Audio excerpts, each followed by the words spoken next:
Hello दोस्तों, मैं हूं मीनाक्षी और आज की इस वीडियो में हम बात करेंगे इंडस वैली सिविलाइजेशन यानी सिंधु घाटी सभ्यता की। दोस्तों, आज से लगभग 4000 साल पहले एक बहुत ही उन्नत और सिविलाइज सोसाइटी रहा करती थी, बसा करती थी हिंदुस्तान के उत्तरी पश्चिमी इलाके में और पाकिस्तान के कुछ इलाके में। ये सभ्यता ज्यादातर सिंधु नदी के किनारे बसी हुई थी, यानी इंडस नदी के किनारे बसी हुई थी, इसीलिए इसे इंडस वैली सिविलाइजेशन कहा जाता है। 2600 बीसी के दौरान ये सभ्यता अपने सबसे उन्नत फेज में थी और फिर धीरे धीरे 1800 बीसी के दौरान अचानक से ये सभ्यता लुप्त हो जाती है। तो आइए जानते हैं क्या कुछ कारण रहे इसके लुप्त होने के। दोस्तों, 1921 में खुदाई होती है हिंदुस्तान के कुछ इलाकों की। उस समय एएसआई के डायरेक्टर जनरल थे सर जॉन मार्शल और प्रोफेसर दयाराम साहनी ने पाकिस्तान के सिंध में हड़प्पा नाम के एक जगह की खुदाई की और वहीं से मिला इंडस वैली सिविलाइजेशन का पहला साइट हड़प्पा। इसीलिए कुछ लोग इसे हड़प्पन सिविलाइजेशन भी कहते हैं, क्योंकि ये पहला साइट था इंडस वैली सिविलाइजेशन का। जिस वक्त ये सभ्यता अपने उन्नत पे थी, अपने चरम पे थी, उस वक्त यूरोप में बारबेरियन सभ्यता हुआ करती थी, यानी नोमैडिक सभ्यता होती थी। और जब ये खबर फैली कि 4000 साल पहले हिंदुस्तान के आसपास एक बहुत ही अर्बन सिविलाइजेशन रहा करता था, तो इस खबर ने कहीं ना कहीं यूरोपियन में एक खलबली मचा दी कि हम तो हमेशा से अपने आप को सुपीरियर कहते रहे, लेकिन ये क्या, हिंदुस्तान तो हमसे कहीं सुपीरियर निकला, वो भी आज से 4000 साल पहले। दोस्तों, ये सभ्यता ज्यादातर सिंधु नदी के किनारे बसी हुई थी और घग्गर नदी के किनारे बसी हुई थी, इसीलिए इसे सिंधु घाटी सभ्यता यानी इंडस वैली सिविलाइजेशन कहते हैं। जैसा कि मैंने बताया, घग्गर नदी सरस्वती नदी को ही कहते हैं। बाद में सरस्वती नदी विलुप्त हो गई, क्यों बाद में जानेंगे हम। दोस्तों, जब इस सभ्यता में मिले शहरों की खुदाई हुई तो पाया गया कि इनका आर्किटेक्ट बहुत ही कमाल का था। शहर ऐसे बनाए गए थे जैसे किसी बड़े आर्किटेक्ट ने डिजाइन किया हो। पक्के ईंटों के मकान थे, कहीं भी घास फूस के मकान नहीं पाए गए। यही नहीं, हड़प्पा और मोहनजोदारो में कुछ बड़े स्ट्रक्चर पाए गए, जैसे कि ग्रेट बाथ, जो कि सामूहिक स्नान के लिए इस्तेमाल किया जाता था। और हड़प्पा में ग्रेनरी पाई गई, जो कि सामूहिक अनाज को स्टोर करने के लिए, ताकि इमरजेंसी में इस अनाज का इस्तेमाल किया जाए, इसके लिए रखा गया होगा।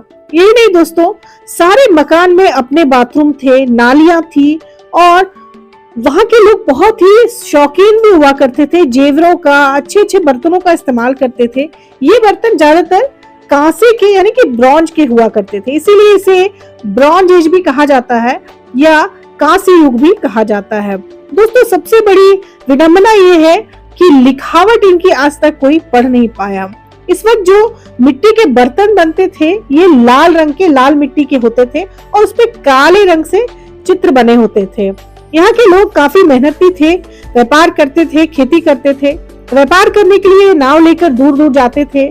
राजस्थान के खेतरी माइन से ये तांबा लाते थे और वहीं बाकी देशों से टीन लाते थे और तांबा और टीन को मिलाकर ये ब्रॉन्ज यानी कांसा बनाते थे, जिसकी ज्यादातर चीजें खुदाई में पाई गई हैं। टीन ये ईरान और अफगानिस्तान जैसे देशों से लाते थे। कर्नाटका से ये सोना लाते थे और गुजरात से ये मनके और मोती का व्यापार करते थे।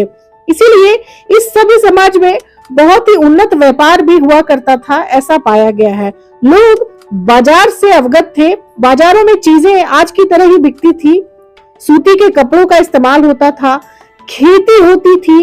ये लोग गेहूं, दाल, मटर, सब्जियां, बाजरा, जौ ये सब उगाते थे और खाते थे। कपास उगाते थे और कॉटन यानी सूती के कपड़े और ऊनी कपड़े भी पहना करते थे और इस्तेमाल करते थे।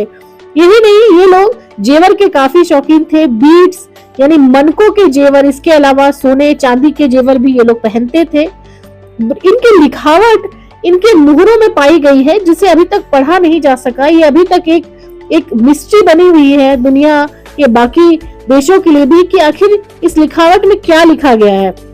इस लिखावट को बोस्टोफेडन कहा जाता है। ये लिखावट उल्टी होती थी और इसको आज तक कोई नहीं बढ़ पाया। दोस्तों, हाल ही में IIT रुड़की के कुछ सदस्यों ने एक शोध किया और बताया कि ये सभ्यता 4000 साल पुरानी नहीं बल्कि 8000 साल पुरानी हो सकती है, यानी दुनिया की सबसे पुरानी सभ्यता हो सकती है।